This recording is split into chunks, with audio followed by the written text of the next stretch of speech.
नमस्कार, हमारे चैनल में आपका हार्दिक स्वागत है। एक बार प्रेम से बोलिए श्री सत्यनारायण भगवान की जय। आज हम आपको बताने जा रहे हैं सत्यनारायण भगवान के व्रत की पूजन विधि, सामग्री, व्रत का महात्म्य, व्रत कथा तथा आरती। सबसे पहले बात करते हैं पूजा की विधि की। व्रत करने वाला पूर्णिमा व संक्रांति के दिन सायंकाल को स्नान आदि से निवृत्त होकर पूजा स्थान में आसन पर बैठकर श्रद्धा पूर्वक श्री गणेश, गौरी, वरुण आदि सभी देवताओं का ध्यान करके पूजन करे और संकल्प करे कि मैं श्री सत्यनारायण स्वामी का पूजन तथा कथा श्रवण सदैव करूंगा। पुष्प हाथ में लेकर नारायण का ध्यान करे। यज्ञोपवीत पुष्प, धूप, नैवेद्य आदि से युक्त होकर स्तुति करे। हे भगवान, मैंने श्रद्धा पूर्वक फल, जल आदि सब सामग्री आपको अर्पण की है, इसे स्वीकार कीजिए। मेरा आपको बारंबार नमस्कार है। इसके बाद श्री सत्यनारायण जी की कथा पढ़ें अथवा श्रवण करें। पूजा की सामग्री: केले के खंभे, पंचपल्लव, कलश, पंचरत्न, चावल, कर्पूर, धूप, पुष्पों की माला, श्रीफल, ऋतुफल, अंगवस्त्र, नैवेद्य, कलावा, आम के पत्ते, सोने की प्रतिमा, यज्ञोपवीत, वस्त्र, गुलाब के फूल, दीप, तुलसी दल, पान, पंचामृत अर्थात दूध, दही, घी, शहद, शक्कर, केसर, बंधनवार, चौकी। तो आइए शुरू करते हैं श्री सत्यनारायण व्रत की कथा। पहला अध्याय। एक समय नैमिषारण्य तीर्थ में शौनक आदि 88,000 ऋषियों ने श्री सूत जी से पूछा, हे प्रभु, इस कलयुग में वेद विद्या रहित मनुष्यों को प्रभु भक्ति किस प्रकार मिलेगी तथा उनका उद्धार कैसे होगा? इसलिए हे मुनिश्रेष्ठ, कोई ऐसा तप कहिए जिससे थोड़े समय में पुण्य प्राप्त हुए तथा मन वांछित फल मिले। वह कथा सुनने की हमारी इच्छा है। सर्वशास्त्र ज्ञाता श्री सूत जी बोले, हे वैष्णवों में पूज्य, आप सबने प्राणियों के हित की बात पूछी है। अब मैं उस श्रेष्ठ व्रत को आप लोगों से कहूँगा जिस व्रत को नारद जी ने लक्ष्मी नारायण से पूछा था और लक्ष्मीपति ने मुनि श्रेष्ठ नारद से कहा था। सो ध्यान से सुनो। एक समय योगी राज नारद जी दूसरों के हित की इच्छा से अनेक लोकों में घूमते हुए मृत्यु लोक में आ पहुँचे। यहाँ अनेक योनियों में जन्मे हुए प्रायः सभी मनुष्यों को अपने कर्मों द्वारा अनेक दुखों से पीड़ित देखकर सोचा, किस यत्न के करने से निश्चय ही दुखों का नाश हो सकेगा।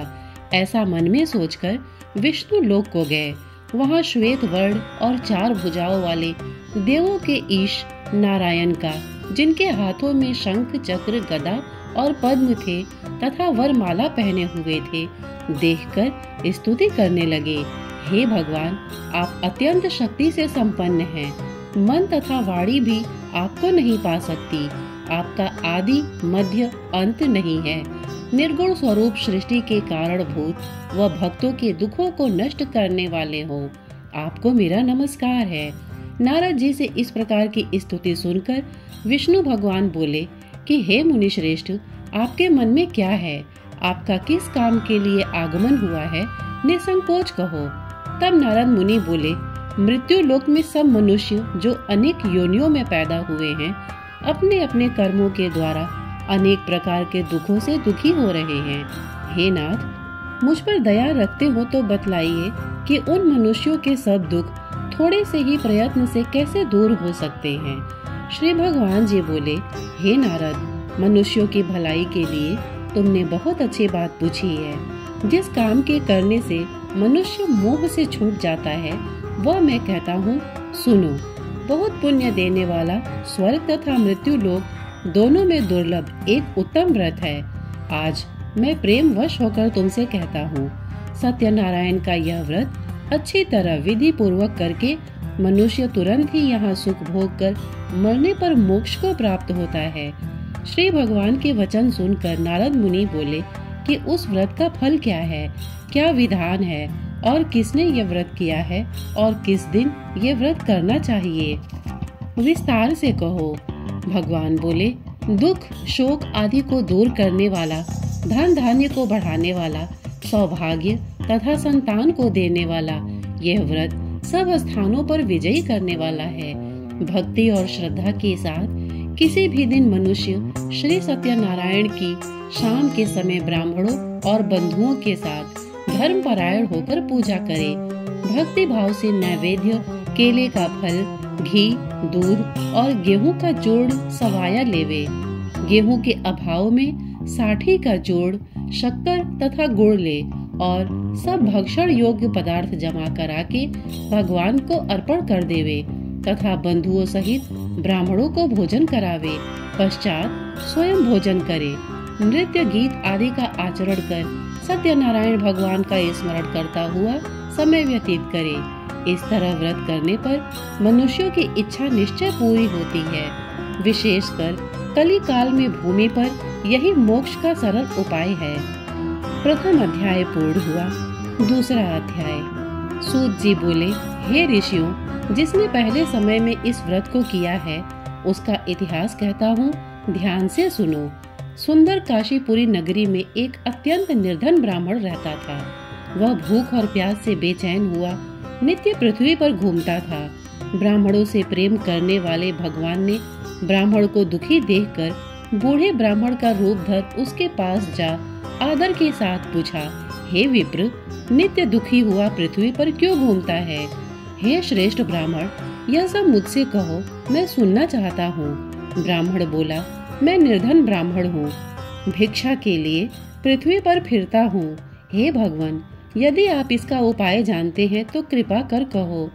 वृद्ध ब्राह्मण बोला कि सत्यनारायण भगवान मनवांछित फल देने वाले हैं, इसलिए हे ब्राह्मण, तू उनका पूजन कर, जिसके करने से मनुष्य सब दुखों से मुक्त होता है।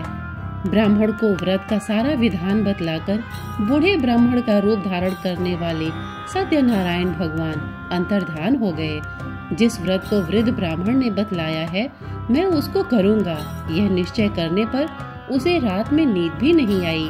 वह सवेरे उठ सत्यनारायण के व्रत का निश्चय कर भिक्षा के लिए चला। उस दिन उसको भिक्षा में बहुत धन मिला, जिससे बंधु बांधवों के साथ उसने सत्यनारायण का व्रत किया। इसके करने से वो ब्राह्मण सब दुखों से छूटकर अनेक प्रकार की संपत्तियों से युक्त हुआ। उस समय से वह ब्राह्मण हर मास व्रत करने लगा। इस तरह सत्यनारायण भगवान के व्रत को जो करेगा वो सब पाप से छूटकर मोक्ष को प्राप्त होगा। आगे जो पृथ्वी पर सत्यनारायण का व्रत करेगा वह मनुष्य सब दुखों से छूट जाएगा। इस तरह नारद जी से नारायण का कहा हुआ यह व्रत मैंने तुमसे कहा। हे विप्रो, मैं अब और क्या कहूँ? ऋषि बोले, हे मुनीश्वर, संसार में इस ब्राह्मण से सुनकर किस किस ने इस व्रत को किया हम वह सब सुनना चाहते हैं। इसके लिए हमारे मन में श्रद्धा है। सूत जी बोले, हे मुनियों, जिस जिसने इस व्रत को किया है वह सब सुनो। एक समय एक ब्राह्मण धन और ऐश्वर्य के अनुसार बंधु बांधवों के साथ व्रत करने को तैयार हुआ। उसी समय एक लकड़ी बेचने वाला बूढ़ा आदमी आया और बाहर लकड़ियों को रखकर ब्राह्मण के मकान में गया। प्यास से दुखी लकड़हारा उनको व्रत करते देखकर ब्राह्मण को नमस्कार कर कहने लगा कि आप ये क्या कर रहे हैं और इसके करने से क्या फल मिलता है, कृपा करके मुझे कहो।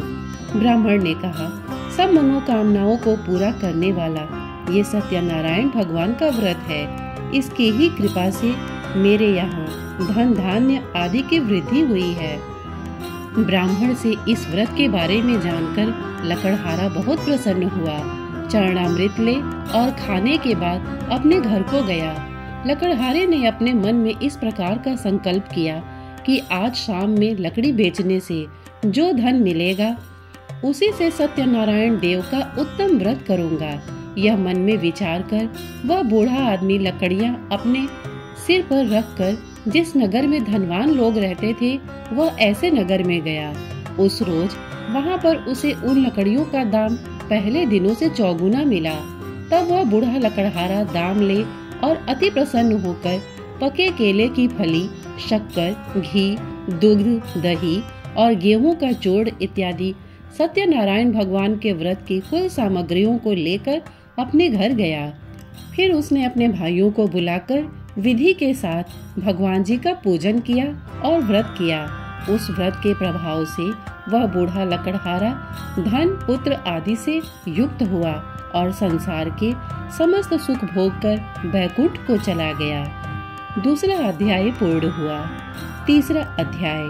सूत जी बोले, हे श्रेष्ठ मुनियों, अब आगे की कथा कहता हूँ, सुनो। पहले समय में उल्का मुख नाम का एक बुद्धिमान राजा था। वह सत्यवक्ता और जितेंद्रिय था। प्रतिदिन देव स्थानों पर जाता तथा गरीबों को धन देकर उनके कष्ट दूर करता था। उसकी पत्नी कमल के समान मुख वाली और सती साध्वी थी। भद्रशिला नदी के तट पर उन दोनों ने श्री सत्यनारायण का व्रत किया। उस समय वहाँ एक साधु वैश्य आया। उसके पास व्यापार के लिए बहुत सा धन था। वह नाव को किनारे पर ठहराकर राजा के पास आ गया और राजा को व्रत करते हुए देखकर विनय के साथ पूछने लगा, हे राजन, भक्ति युक्त चित्त से ये आप क्या कर रहे हैं? मेरी सुनने की इच्छा है, सो आप मुझे यह बताइए। राजा बोला, हे साधु, अपने बांधवों के साथ पुत्र आदि की प्राप्ति के लिए ये महाशक्तिवान सत्यनारायण भगवान का व्रत व पूजन किया जा रहा है। राजा के वचन सुनकर साधु आदर से बोला, हे राजन, मुझसे इसका सब विधान कहो। मैं भी आपके कथनानुसार इस व्रत को करूँगा। मेरे भी कोई संतान नहीं है और इससे निश्चय ही होगी। राजा से सब विधान सुन व्यापार से निवृत्त हो वो आनंद के साथ घर गया। साधु ने अपनी स्त्री से संतान देने वाले उस व्रत का समाचार सुनाया और कहा कि जब मेरे संतान होगी तब मैं इस व्रत को करूँगा। साधु ने ऐसे वचन अपनी स्त्री लीलावती से कहे। एक दिन उसकी स्त्री लीलावती पति के साथ आनंदित हो सांसारिक धर्म से प्रवृत्त होकर सत्यनारायण भगवान की कृपा से गर्भवती हो गई तथा 10वें महीने में उसके एक सुंदर कन्या का जन्म हुआ। दिनों दिन वह इस तरह बढ़ने लगी जैसे शुक्ल पक्ष का चंद्रमा बढ़ता है। कन्या का नाम कलावती रखा गया। तब लीलावती ने मीठे शब्दों में अपने पति से कहा कि जो आपने संकल्प किया था कि भगवान का व्रत करूंगा, अब आप उसे करिए। साधु बोला, हे प्रिय, मैं इसके विवाह पर करूंगा। इस प्रकार अपनी पत्नी को आश्वासन दे वो नगर को गया। कलावती पितृगृह में वृद्धि को प्राप्त हो गई। साधु ने नगर में सखियों के साथ अपनी पुत्री को देखा तो तुरंत दूत बुलाकर कहा कि पुत्री के वास्ते कोई सुयोग्य वर देख कर लाओ। साधु की आज्ञा पाकर दूत कंचन नगर पहुंचा और वहां पर बड़ी खोज और देखभाल कर लड़की के लिए सुयोग्य वणिक पुत्र को ले आया। उस लड़के को देखकर साधु ने अपने बंधु बांधव सहित प्रसन्न चित्त से अपनी पुत्री का विवाह उसके साथ कर दिया। किंतु दुर्भाग्य से विवाह के समय भी व्रत को करना भूल गया। तब श्री भगवान क्रोधित हो गए और श्राप दिया कि तुम्हें दारुण दुख प्राप्त होगा। अपने कार्य में कुशल साधु बनिया जमाता सहित समुद्र के समीप स्थित रत्नपुर नगर में गया और वहां दोनों ससुर जमाई चंद्रकेतु राजा के उस नगर में व्यापार करने लगे। एक रोज भगवान सत्यनारायण की माया से प्रेरित कोई चोर राजा का धन चुराकर भागा जा रहा था, किंतु राजा के दूतों को आता देखकर चोर ने घबराकर भागते हुए राजा के धन को वहीं चुपचाप रख दिया जहां वो ससुर जमाई ठहरे हुए थे। जब दूतों ने उस साधु वैश्य के पास राजा के धन को रखा देखा तो वे दोनों को बांध कर ले गए और प्रसन्नता से दौड़ते हुए राजा के समीप जाकर बोले, ये दो चोर हम पकड़ कर लाए हैं, देखकर आज्ञा दें। तब राजा ने आज्ञा से उनको कठिन कारावास में डाल दिया और उनका सब धन छीन लिया। सत्यनारायण भगवान के श्राप द्वारा उनकी पत्नी भी घर पर बहुत दुखी हुई और घर पर जो धन रखा था चोर चुरा कर ले गए। शारीरिक व मानसिक पीड़ा तथा भूख प्यास से अति दुखित हो अन्न की चिंता में कलावती एक ब्राह्मण के घर गई। वहां उसने सत्यनारायण भगवान का व्रत होते देखा, फिर कथा सुनी तथा प्रसाद ग्रहण कर रात को घर आई। माता ने कलावती से कहा, हे पुत्री, अब तक कहाँ रही व तेरे मन में क्या है? कलावती बोली, हे माता, मैंने एक ब्राह्मण के घर श्री सत्यनारायण भगवान का व्रत देखा है। कन्या के वचन सुनकर लीलावती भगवान के पूजन की तैयारी करने लगी। लीलावती ने परिवार और बंधुओं सहित श्री सत्यनारायण भगवान का पूजन किया और वर मांगा कि मेरे पति और दामाद शीघ्र आ जावे। साथ ही प्रार्थना की कि हम सबका अपराध क्षमा करो। सत्यनारायण भगवान इस व्रत से संतुष्ट हो गए और राजा चंद्रकेतु को स्वप्न में दर्शन देकर कहा, हे राजन, दोनों वैश्यों को प्रातः ही छोड़ दो और उनका सब धन जो तुमने ग्रहण किया है दे दो, नहीं तो मैं तेरा धन, राज्य, पुत्र आदि सब नष्ट कर दूंगा। राजा से ऐसे वचन कहकर भगवान अंतर्धान हो गए। प्रातःकाल राजा चंद्रकेतु ने सभा में अपना स्वप्न सुनाया। फिर दोनों वणिक पुत्रों को कैद से मुक्त कर सभा में बुलाया। दोनों ने आते ही राजा को नमस्कार किया। राजा मीठे वचनों में बोला, हे महानुभाव, भावी वर्ष आप लोगों को ऐसा कठिन दुख प्राप्त हुआ है, अब आपको कोई भय नहीं। ऐसा कहकर राजा ने उनको नए नए वस्त्र आभूषण पहनाए तथा उनका जितना धन लिया उससे दूना धन देकर आदर सहित विदा किया। दोनों वैश्य अपने घर को चल दिए। तीसरा अध्याय पूर्ण हुआ। चौथा अध्याय। सूत जी बोले, वैश्य ने मंगलाचार करके यात्रा आरंभ की और अपने नगर को चला। उनके थोड़ी दूर निकलने पर दंडी वेशधारी सत्यनारायण ने उनसे पूछा, हे साधु, तेरी नाव में क्या है? अभिमानी वणिक हंसता हुआ बोला, हे दंडी, आप क्यों पूछते हो? क्या धन लेने की इच्छा है? मेरी नाव में तो बेल और पत्ते भरे हैं। वैश्य का कठोर वचन सुनकर भगवान ने कहा, तुम्हारा वचन सत्य हो दंडी। ऐसा कहकर वे वहाँ से दूर चले गए और कुछ दूर जाकर समुद्र के किनारे बैठ गए। दंडी के जाने पर वैश्य ने नित्य क्रिया के बाद नाव को ऊंची उठी देखकर अचंभा किया तथा नाव में बेल पत्ते आदि देखकर मूर्छित हो जमीन पर गिर पड़ा। फिर मूर्छा खुलने पर अत्यंत शोक प्रकट करने लगा। तब उसका दामाद बोला कि आप शोक न करें, ये दंडी का श्राप है, अतः उनकी शरण में चलना चाहिए, तभी हमारी मनोकामना पूरी होगी।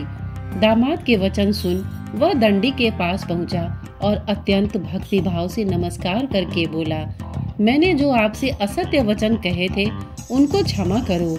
ऐसा कह वह महान शोकातुर हो रोने लगा। तब दंडी भगवान बोले, हे वणिक पुत्र, मेरी आज्ञा से बार बार तुम्हें दुख प्राप्त हुआ है, तो मेरी पूजा से विमुख हुआ। साधु बोला, हे भगवान, आपकी माया से मोहित हो ब्रह्मा आदि भी आपके रूप को नहीं जानते, तब मैं अज्ञानी कैसे जान सकता हूँ? आप प्रसन्न होइए, मैं सामर्थ्य के अनुसार आपकी पूजा करूँगा। मेरी रक्षा करो और पहले के समान नौका में धन भर दो। उसके भक्ति युक्त वचन सुनकर भगवान प्रसन्न हो उसकी इच्छा अनुसार वर देकर अंतर्ध्यान हो गए। तब उन्होंने नाव पर आकर देखा कि नाव धन से परिपूर्ण है। फिर वो भगवान सत्यनारायण का पूजन कर साथियों सहित अपने नगर को चला। जब अपने नगर के निकट पहुंचा, तब दूत को घर भेजा। दूत ने साधु के घर जाकर उसकी स्त्री को नमस्कार कर कहा कि साधु अपने दामाद सहित इस नगर के समीप आ गए हैं। ऐसा वचन सुन साधु की स्त्री ने बड़े हर्ष के साथ सत्यदेव का पूजन कर पुत्री से कहा, मैं अपने पति के दर्शन को जाती हूँ, तू कार्य पूर्ण कर शीघ्र आ।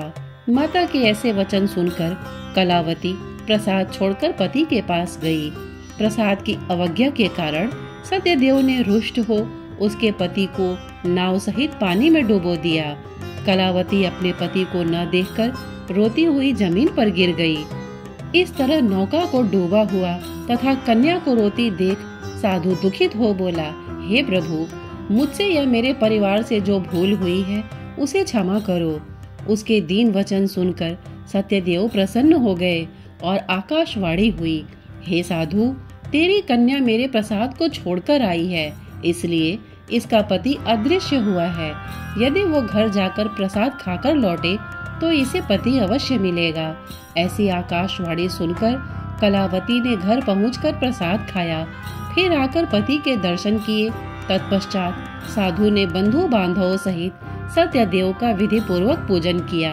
उस दिन से वो हर पूर्णिमा को सत्यनारायण का पूजन करने लगा। फिर इस लोक का सुख भोग कर अंत में स्वर्ग लोक को गया। चतुर्थ अध्याय पूर्ण हुआ।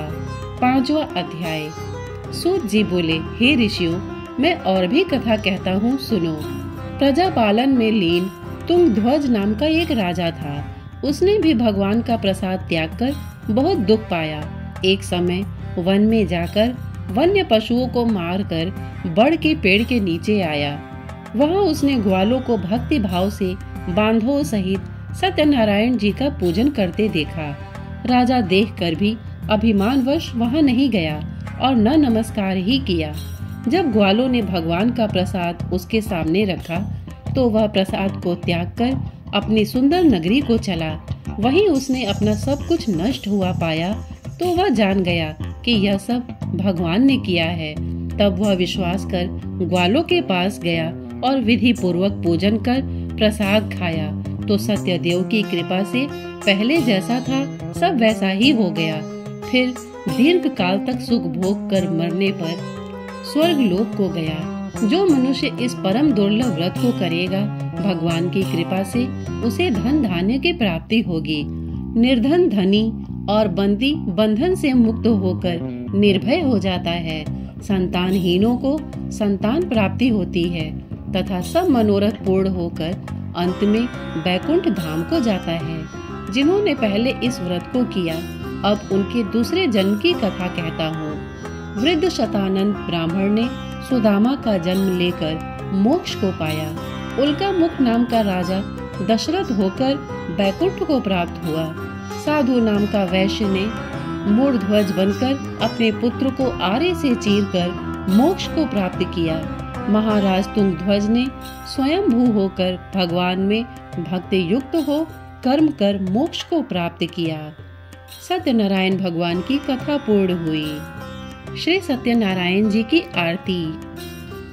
जय लक्ष्मी रमणा, श्री जय लक्ष्मी रमणा, सत्यनारायण स्वामी जनपातक हरणा, श्री जय लक्ष्मी रमणा। रत्न जड़ित सिंहासन अद्भुत छवि राजे, नारद करत निरंतर घंटा ध्वनि बाजे। जय लक्ष्मी रमणा। प्रकट भये कलि कारण द्विज को दर्श दियो, बूढ़ो ब्राह्मण बन के कंचन महल कियो। जय लक्ष्मी रमणा। दुर्बल भील कराल जिन पर कृपा करी, चंद्रचूड़ एक राजा तिनकी विपत्ति हरी। जय लक्ष्मी रमणा। वैश्य मनोरथ पायो श्रद्धा तज दीनी, सो फल भोग्यो प्रभु जी फिर स्तुति कीनी। जय लक्ष्मी रमणा। भाव भक्ति के कारण छिन छिन रूप धर्यो, श्रद्धा धारण कीनी तिनको काज सर्यो। जय लक्ष्मी रमणा। ग्वाल बाल संग राजा वन में भक्ति करी, मन वांछित फल दीनो दीन दयाल करी। जय लक्ष्मी रमणा।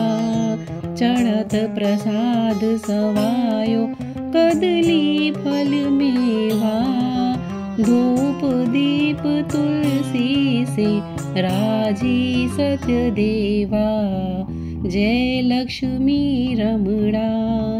श्री सत्यनारायण जी की आरती जो कोई गावे, कहत शिवानंद स्वामी मन वांछित फल पावे।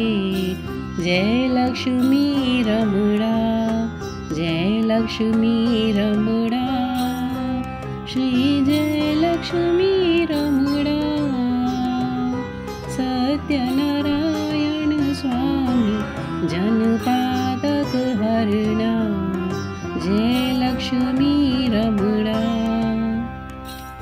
श्रोतागण, एक बार प्रेम से बोलिए श्री सत्यनारायण भगवान की जय। इतने धैर्य से इसे सुनने के लिए आपने अपना बहुमूल्य समय दिया, इसके लिए आपका बहुत बहुत धन्यवाद। नमस्कार।